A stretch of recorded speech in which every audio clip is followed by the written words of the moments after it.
Hey everybody, in this reading we're looking at the most important thing that you need to know about right now at this very moment. And this thing could be about love, friendship, trips, work, whatever comes up. I'll do one spread and maybe an additional clarification spread if necessary. Please like, share, and subscribe to support this channel.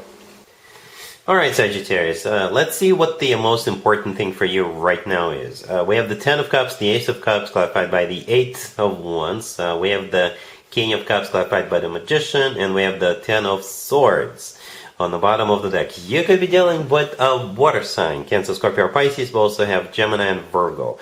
I gotta be honest with you, Sagittarius, this looked so good. Almost flawless, like really lovey-dovey. And then I turned the deck over.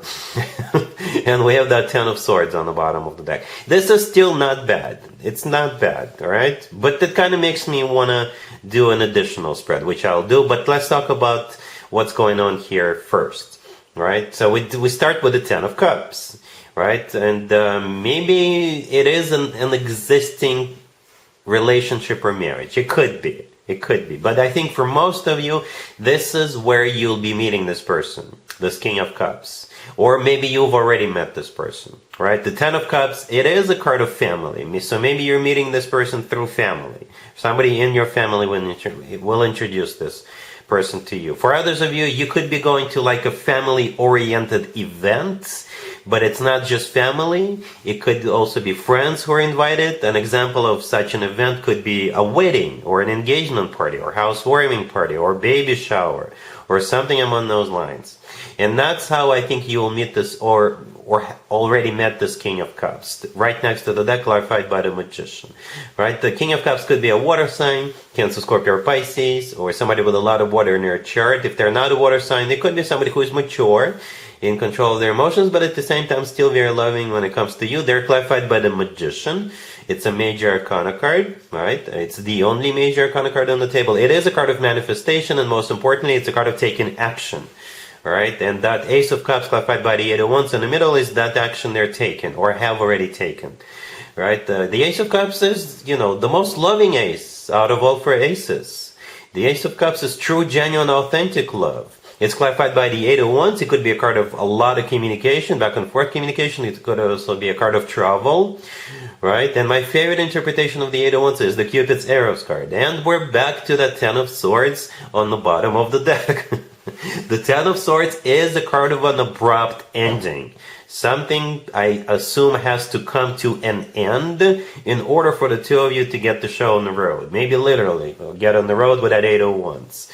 Alright, again, maybe some of you are already involved with somebody else and you have to end that connection and that relationship for the two of you to move forward. I'm not judging anybody, by the way, Sagittarius. Maybe you've got people surrounding you, maybe you got people in your family or your friends, and they are not thrilled about this connection. They're not thrilled about you and this King of Cups hitting it off.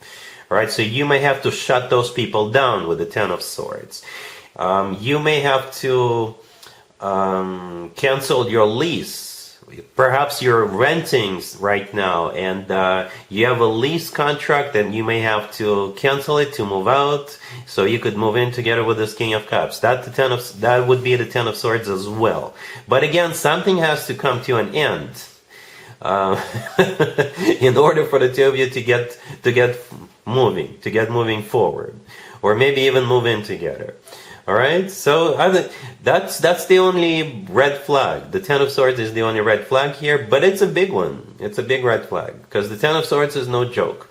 Alright, yeah, so let's take a look at the potential outcome between you and this person / advice. Alright, cool. So here's the advice for you, Sagittarius, for what we saw in the previous spread. We have the Nine of Cups, clarified by the Ace of Swords. We have the Fool, the Six of Wands, clarified by the Queen of Wands.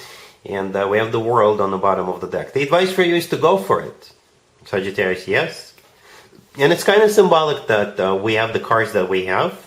It's symbolic in a couple of different ways. First of all, there's just one person in in all of those cards, except for the Ace of Swords and the Six of Wands, right? But in the Ace of Swords, we're looking at just one person's hand with the sword in it. In the Six of Wands, we're looking at multiple people, but we can actually only see one of them, the person in the front, and then there's some more people in the background.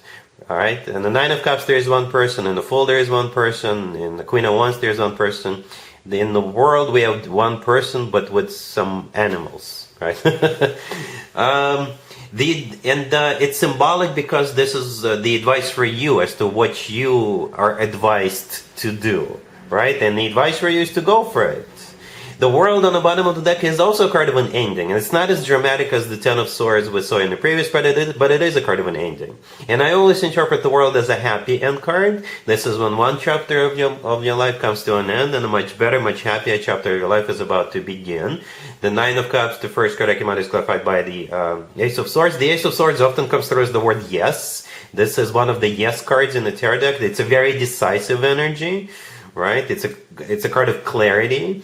The Nine of Cups is a card of a wish come true. It's a card of a personal satisfaction and fulfillment. So yeah, it's going to be good for you. It is a wish. It could be a wish come true for you. You'll be satisfied. The Fool in the middle is a card of taking a risk, taking a leap of faith. All right? And every relationship we enter is taking a risk. Every single one of them. It's just a matter of a 5% of a risk, 95% of a risk, or anywhere in between. And at the end we have the Six of Wands clarified by the Queen of Wands. I assume you're the Queen of Wands. And the Six of Wands is a card of victory, success. It's a card of feeling good about yourself, feeling good about what's going on, overcoming any obstacles. So again, Sagittarius, the advice for you is to go for it. Okay? The World, by the way, could be someplace remote. Right? So remember that Eight of Wands in the first spread? Maybe there's a trip coming up, or relocation. Right? So maybe the World is someplace remote for you in this situation. So, Sagittarius, that's what I have for you for this reading, for this time period. If this video resonates with you, please like it. Please also comment and subscribe. And other than that, Sagittarius, have an amazing the rest of May.